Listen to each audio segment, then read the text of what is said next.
Got an announcement here. Hi, Joe Alton, MD here, also known as medical preparedness advocate Dr. Bones of doomandbloom.net.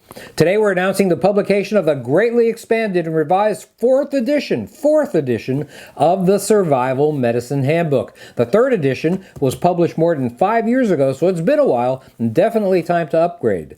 When we published the third edition, we were honored to win the medical category of the Book Excellence Awards for that year, and we wanted this one to be an even better resource for the family medic.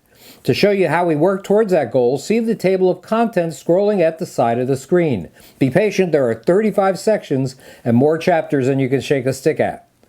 Over the many years since we wrote the first edition of the Survival Medicine Handbook, we've reported on countless hurricanes, wildfires, floods, tornadoes, episodes of civil unrest, and yes, even pandemics.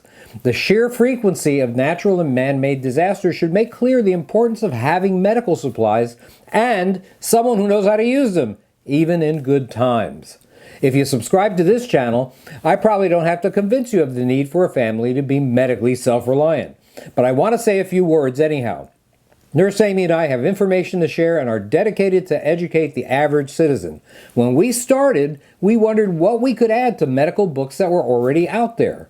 There already existed a wealth of information about injuries and wilderness hikes, accidents at home. Few books, however, considered the possibility of settings so remote or scenarios so devastating that no hope of modern medical care existed.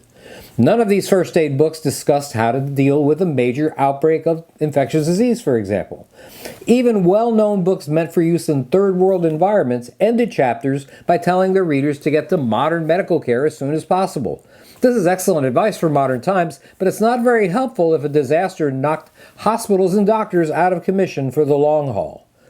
This all was uncharted territory for us. What could be done if a disaster generated so many victims that it overwhelmed the ability of medical services to respond to everybody who needed help? What if hospitals were overcrowded? What if they were understaffed? What if a catastrophe prevented existing resources from even reaching the scene, such as when floodwaters washed out roads? Standard first aid books struggled to provide answers, or worse, ignored situations where medical help was inaccessible long-term for those who desperately needed it. In this scenario, a family would be thrown back medically to the 19th century. For us, the question became, what can an average person do in these circumstances? How could they deal with injuries or sickness? What can we, a medical doctor and nurse practitioner, do to improve a family's chances of survival and staying healthy? A how-to manual, plainly written, was the best option. We put together strategies for each medical issue that we felt the family medic, that's you, would encounter in times of trouble. They had to be simple. They had to make use of limited resources. They had to cover a wide variety of injuries, infections, chronic disease, and more. The family medic has to be part paramedic, part physician, part nurse, part therapist. Our book, therefore, had to teach how to rapidly respond effectively to emergencies. It had to impart knowledge on making a diagnosis with limited technology. It had to give information on how to provide daily nursing care off the grid. Putting together such a book was a major challenge. The book also had to be realistic about what could be done if advanced care was not an option. This was the hardest part. In the 21st century, it's difficult for people to believe that a head injury or a gunshot wound may not be survivable, or until recently, that an infectious disease can cause mass casualties. Certainly, no one can conceive of returning to a time when pregnancy was a major cause of death. It's painful to even think about, but we had to face the hard truth that there are circumstances where we may be able to comfort but not save.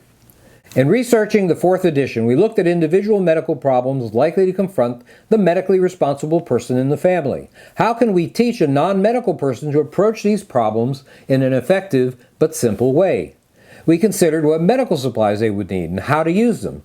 For long-term disasters, we found natural alternatives that would help when the conventional medicines ran out.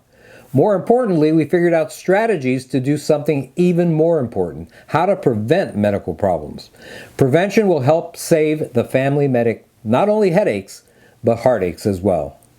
It wasn't easy for a doctor and nurse practitioner to write a medical book that didn't advise you to head for the nearest hospital or clinic every single time an emergency occurs.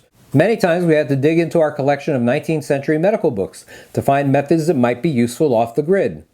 We realized that many of these methods weren't superior to what modern medicine had to offer. To be honest, most were downright obsolete. Despite this, we found a number of our ancestors' strategies that might be useful in a future catastrophe. When the first book was published, we expected that perhaps 100 people might obtain a copy. Imagine our shock when the number reached so many more. We greatly underestimated the number of people that are concerned about the risk of both natural and man-made disasters, epidemics, terror events, things like that. Seeing that so many already realize the need for medical preparedness, the 4th edition of the Survival Medicine Handbook spends less time trying to make the case for it than previous versions. Instead, the book covers more issues than ever before and discusses almost every subject in more detail. Every topic is meant to help the family medic identify, treat, and/or prevent sickness and injury in survival settings. This may sometimes veer from a purely medical aspect and include some common sense advice, all stuff that will make the medic's job easier. The sheer amount of information made the 4th edition too cumbersome, so you might notice this book is going to be physically larger. This was necessary as every section has been updated or amended in some way, and we tripled the number of illustrations.